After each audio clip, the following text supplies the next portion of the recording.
Welcome to the Geostrategic Podcast, your ongoing source for clear, structured updates on global geostrategic challenges. We explore the forces shaping global power, crisis hotspots, and how governments react, so you stay informed with less effort. Today we're going to fast forward a bit. Imagine it's August 18th, 2025. The White House is absolutely buzzing. It's this, potentially critical day with huge global implications. You've got President Trump meeting Ukrainian President Volodymyr Zelenskyy, but also, unusually, a whole group of top European leaders are there too. So what we want to do today is really dig into this hypothetical but plausible diplomatic crunch point.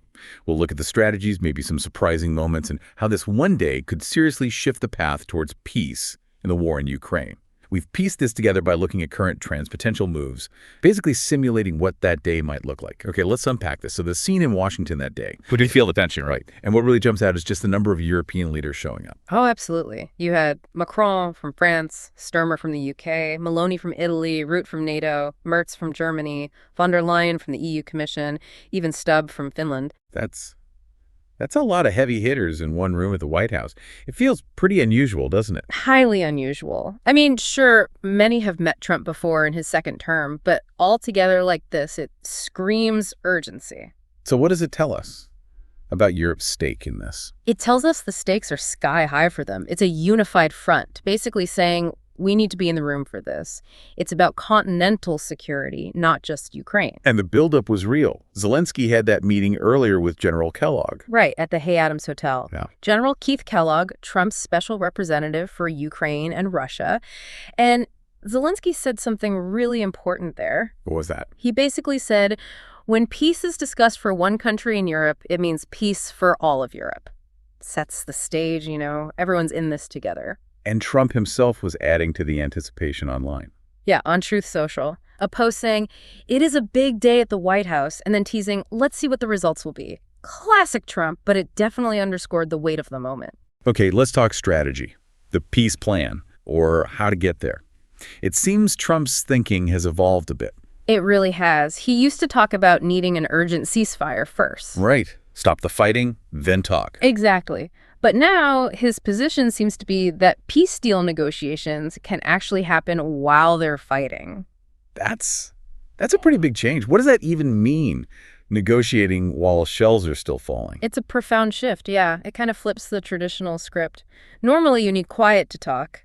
So this came after his meeting with Putin in Alaska, August 15th. That seems to be the turning point. He posted afterwards that the best way to end the horrific war isn't just a ceasefire, but going directly to a peace agreement. Not just temporary, but aiming for something lasting. Exactly. And what's fascinating here is you see echoes from Moscow on this. Oh, really? How so? Well, Kirill Dmitriev, who's one of Putin's key negotiators, he also seemed to push back against just a short-term ceasefire. Yeah, he posted online, using emojis, a dove with an olive branch next to the words lasting peace, and then contrasted that with temporary ceasefire. So the U.S. and Russia kind of have aligning on the type of outcome, even if they disagree on everything else. It looks like a convergence, at least on paper, both sides seemingly looking past just stopping the shooting towards some kind of final deal. Maybe a fragile one, but definitive. And Trump's plan involved calling Putin right after these meetings, hoping for a three-way talk. U.S., Russia, Ukraine. That was the idea. He expressed hope it could lead to a trilateral meeting, offering maybe a good chance of ending the war.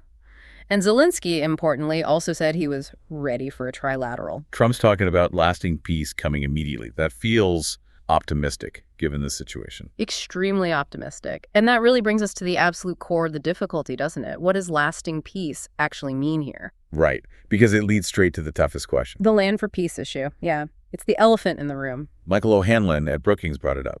He did. He basically asked if the U.S. could cajole Zelenskyy into some kind of de facto swap.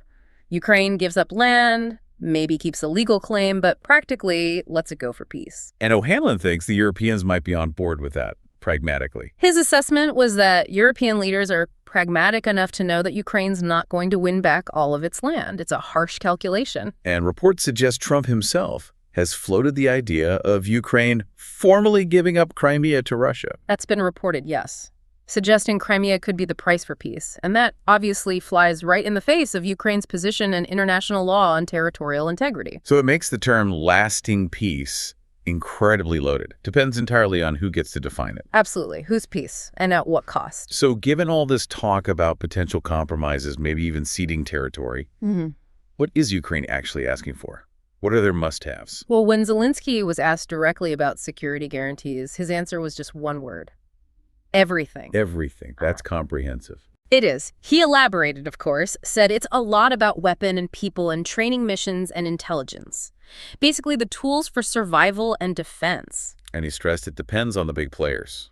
Yeah, depends on the big countries, on the United States, on a lot of our friends. He's looking for ironclad, long-term backing. And before he even got to the White House, he put out that statement on X. Right. Our main goal is a reliable and lasting peace for Ukraine and for the whole of Europe.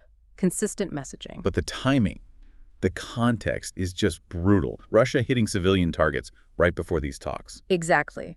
Hours before the meeting, Zelenskyy called out what he termed demonstrative and cynical Russian strikes. Kharkiv, Zaporizhia, Sumy region, civilian areas. And an energy facility in Odessa, too. Yes, an Azerbaijani-owned one. Zelensky's point was clear.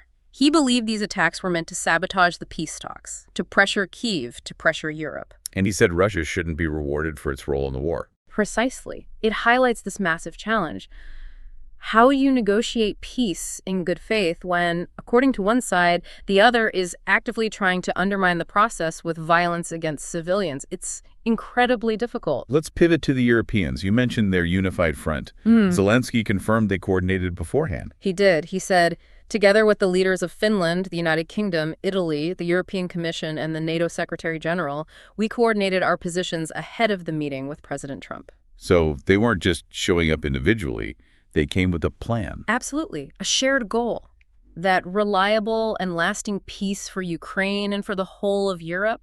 And crucially, they emphasized the need for joint pressure from the United States and Europe. So leverage. They wanted to ensure the U.S. and Europe were pushing in the same direction. Exactly. It wasn't just about solidarity. It was about strategy, making sure European security interests were central to whatever deal might emerge. And we heard from Keir Starmer, the UK PM. Yeah, he put out a video message from his plane explaining why he was going. He talked about the impact on Ukrainians, obviously, but also on Europe, and even directly on every single family and community in the United Kingdom. Connecting it back home. Right.